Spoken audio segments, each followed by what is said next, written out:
Moi, je me nomme Akoyete Viviane, élève en classe de 3e au complexe scolaire Bilingue Collège.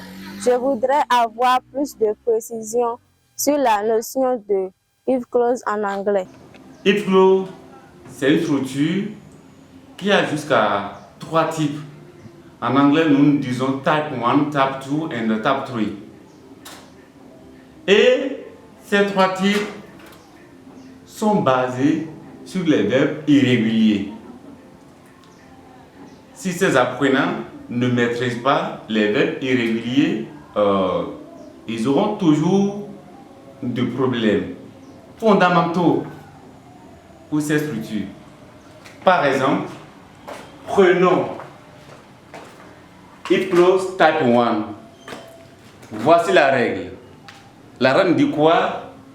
If plus subject, ici j'ai noté one, c'est-à-dire subject 1, c'est-à-dire sujet 1, plus verb in simple present, will go with subject 2, plus verb in simple future. Ça veut dire quoi?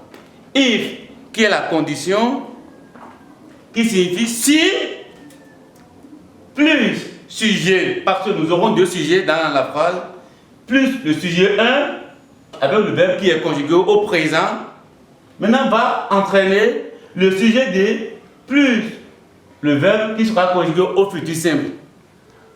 Ce que nous allons garder, c'est quoi? Au niveau de type 1, nous avons le verbe qui est au présent va entraîner le futur simple. Par exemple, je dis ici, if Paul had money, he will travel. Si Paul a l'argent, il voyagera. Le présent has entraîné le futur qui est will travel. Je dis le présent has outside to have, qui est conjugué au présent à la 3e personne du singulier qui est has, maintenant entraîné will travel.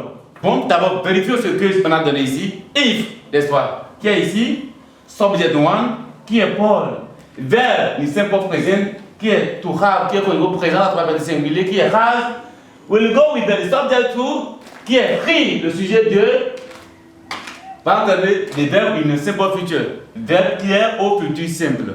C'est ça. C'est le futur simple. Maintenant, voici avec le type 2. Type 2 ici maintenant, c'est le problème des verbes irréguliers.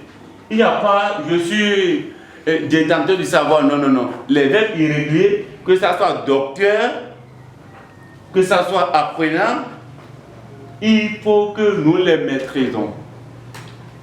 Le type 2, nous avons if qui signifie la condition si plus le sujet 1 avec les verbes conjugués au passé. Va maintenant entraîner sujet 2 plus verbe qui sera conjugué maintenant au conditionnel présent. Ça veut dire quoi? Le passé va entraîner le conditionnel présent. L'apprenant qui ne maîtrise pas le verbe irrégulier ne peut jamais savoir si le verbe est au passé ou pas. C'est pourquoi la maîtrise des verbes irréguliers est obligatoire. Exemple, if Folinga learned. Ici, le verbe est au passé, verbe to learn, verbe apprendre, qui est un verbe irrégulier, qui est au passé, va entraîner maintenant le conditionnel, qui est would pass.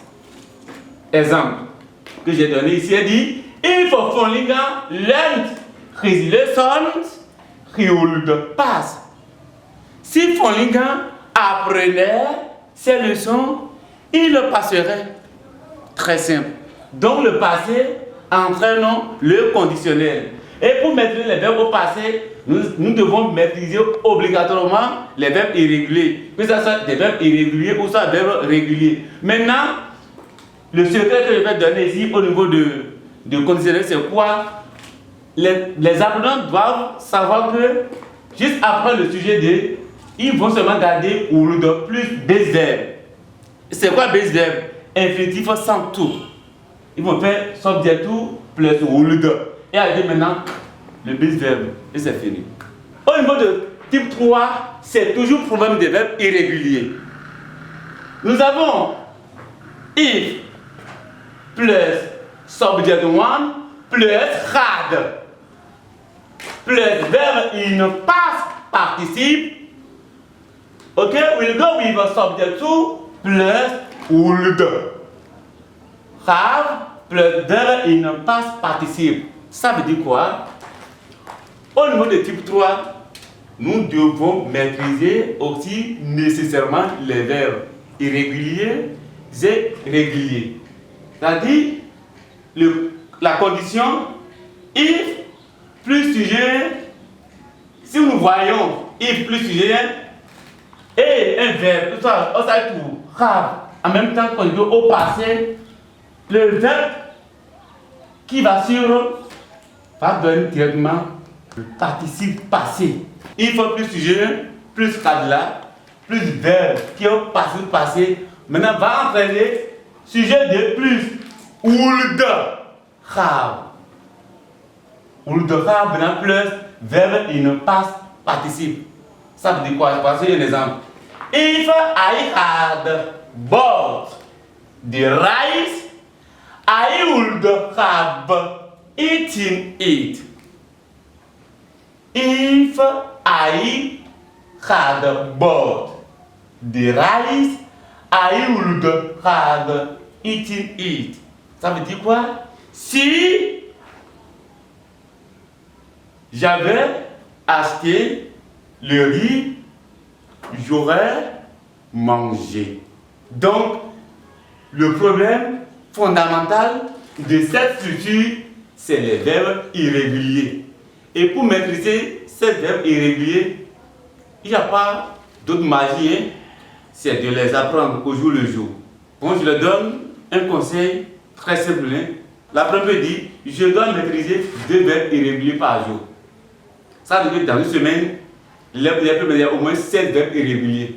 Ça va déjà. Avec ça, je pense qu'ils n'auront pas de problème. Et souvent, c'est les verbes irréguliers qui créent des problèmes. Parce que les verbes réguliers n'ont pas de soucis. Au passé simple, les verbes réguliers prennent ED ou soit D. Par exemple, je dis le verbe to play. Verbe to play. Au passé, c'est un verbe régulier. Au passé, ça va donner I played. Et je vais ajouter ED. Mais un verbe régulier, exemple, verbe to eat. To eat. Au passé, ici on a dit que ça va donner le verbe régulier. À la fin, on a ajouté ED. Mais verbe to eat, on n'a pas ajouté ED. C'est-à-dire que l'apprenant doit maîtriser ça. Ça va donner I ate. Ils n'ont pas une règle fixe. C'est de les mémoriser au jour le jour. Il n'y a pas reçu docteur. Il n'y a pas reçu professeur certifié. Moi, les verbes irréguliers vont t'embêter.